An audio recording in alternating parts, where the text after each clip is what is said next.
పెద్దలు అనేక విషయాలు మాట్లాడారు. ముఖ్యంగా ఈ సివిల్ సొసైటీలో విషయాలను ఏ విధంగా తీసుకువెళ్లాలన్నది ఈ రోజు ప్రధానంగా ఇక్కడ పెట్టుకున్న అంశం. ఇందులో ఏ విషయాలు తీసుకువెళ్లాలి, ఏ విధంగా ప్రజలను రాష్ట్రంలోనూ దేశంలోనూ జరుగుతున్న అనేక విషయాలకు చర్చ మొదలు పెట్టాలన్నది ప్రధానమైన ఉద్దేశం. దాంట్లో పెద్దలు అనేక విషయాలు మాట్లాడారు. నేను 2-3 విషయాలు మాత్రమే మాట్లాడతాను. ముఖ్యంగా మనం మాట్లాడాల్సింది దేశంలో పెరిగిపోతున్న నిరుద్యోగ సమస్య. అన్ఎంప్లాయ్మెంట్ అన్నది చాలా ప్రధానమైన సమస్య. ఎందుకంటున్నానంటే ఇజ్రాయెల్ గవర్నమెంట్ ఎప్పుడైతే హమాస్ మీద దండయాత్ర ప్రకటించిందో పాలస్తీన్ వర్కర్స్ అందరినీ కూడా వాళ్ళు తీసేశారు. ఈ సందర్భంగా భారతదేశానికి మాకు 1 లక్ష మంది ఉద్యోగాలు కావాలి అంటే హర్యానా ప్రభుత్వం 10,000 ఉద్యోగాలకి, ఉత్తరప్రదేశ్ ప్రభుత్వం 10,000 ఉద్యోగాలకి అప్లికేషన్లు వేస్తే బాగా చదువుకున్న పిల్లలందరూ కూడా అప్లికేషన్లు పెట్టుకుంటున్నారు.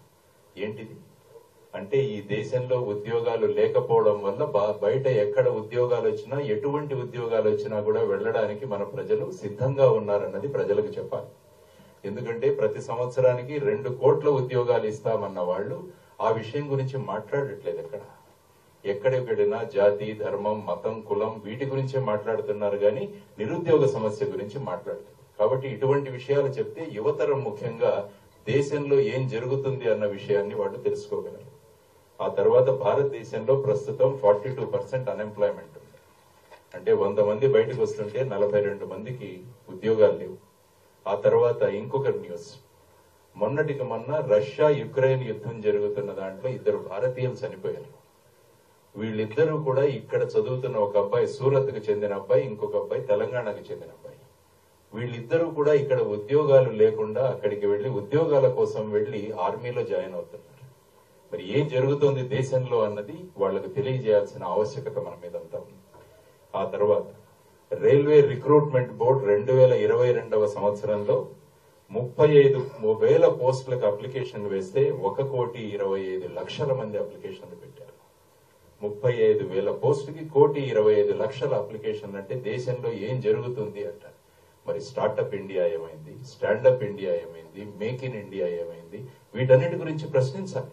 ఎప్పుడు కూడా ఒకరినొకరు తిట్టుకోవడంతోనే మొత్తం ఎలక్షన్ క్యాంపెయిన్లే నడుస్తున్నాయి.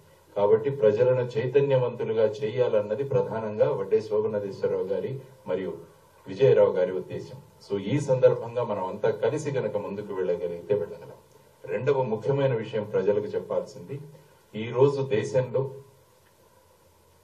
దేశంలో 10% ఎవరైతే ధనవంతులు ఉన్నారో వాళ్ళ దగ్గర సుమారుగా 77% సంపద వాళ్ళ చేతుల్లో ఉంది.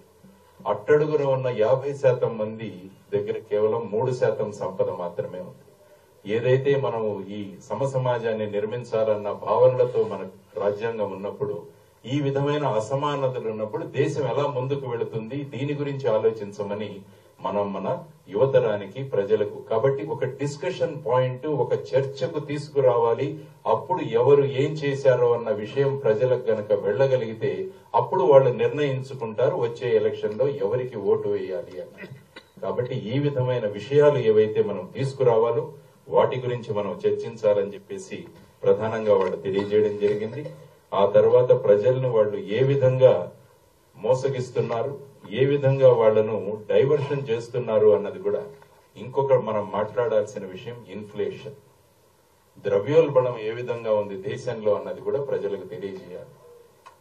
నవంబర్ నెలలో కందిపప్పు 110 రూపాయలు అయితే ఇప్పుడు 170 రూపాయలు.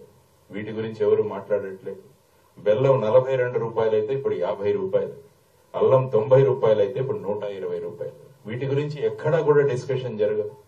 ఎక్కడా కూడా వీటి గురించి డిస్కషన్ లేదు. అందరూ కూడా మనం కోల్పోతున్నాం ఈ విధమైన ద్రవ్యోల్బణం గురించి, ఇన్ఫ్లేషన్ గురించి మాట్లాడాలి. 3 సిలిండర్లు ఉచితంగా ఇస్తామన్న మీదే జరుగుతోంది కానీ 6 ఎయిర్పోర్ట్లు ఎవరికో ఇచ్చేశారన్న దాని గురించి ఎక్కడా చర్చ జరగట్లేదు.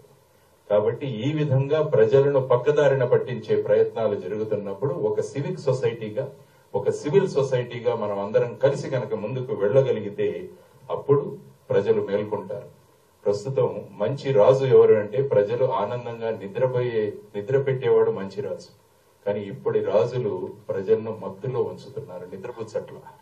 వాళ్లకు మత్తు మందులు ఇచ్చి వాళ్లను మత్తులో ఉన్నట్టుగా చేస్తున్నాడు. ఏ విధంగా వీళ్ళనందరినీ కూడా వీళ్ళ మత్తు వదిలించి మరమ్మత్తు చేయాల్సిన బాధ్యత ఈ సివిక్ సొసైటీ మీద ఉందని నేను చెప్తున్నాను. కాబట్టి ఈ రోజు మనం కామన్ మినిమం ప్రోగ్రామ్ అని ఏదైతే పెట్టారో వీటిలో ఉన్న అంశాలను ప్రతి ఒక్కరూ చిత్తశుద్ధితో కనుక ప్రజల దగ్గరికి తీసుకువెళ్లగలిగితే అప్పుడు ప్రజలు నిర్ణయించుకుంటారు వచ్చే ఎన్నికల్లో ఎవరిని ఎన్నుకోవాలి అని. కాబట్టి ఈ విధమైన ప్రస్తావన, ఈ విధమైన సమావేశం ఏర్పాటు చేసినందుకు పెద్దలు వడ్డే శోభనాధీశ్వరరావు గారికి, విజయరావు గారికి, కార్యక్రమానికి హాజరైన పెద్దలందరికీ కూడా కృతజ్ఞతలు తెలియజేసుకుంటూ ముగిస్తున్నాను. నమస్కారం. జై భారత్.